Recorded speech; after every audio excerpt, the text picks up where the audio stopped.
Light housekeeping helps ensure that your client lives in a clean, safe, and organized environment. It focuses only on the participants' areas and routines, not the entire household. Tidying the participants' bedroom, bathroom, and kitchen. Wiping down surfaces, tables, counters, light switches. Washing the participants' dishes. Changing bed linens and folding participants' laundry. Taking out the participants' trash. Light cleaning. Washing the participants' plate. Wiping nightstands. Not your duty. Deep scrubbing bathrooms. Mopping entire floors. Cleaning for others in the home. Other people's bedrooms or personal spaces. Family laundry or dishes not used by the participant.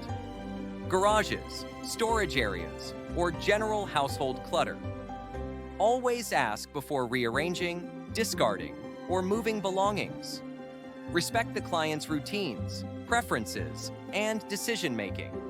Wear gloves when handling trash or cleaning the bathroom. Use non-toxic approved cleaning products.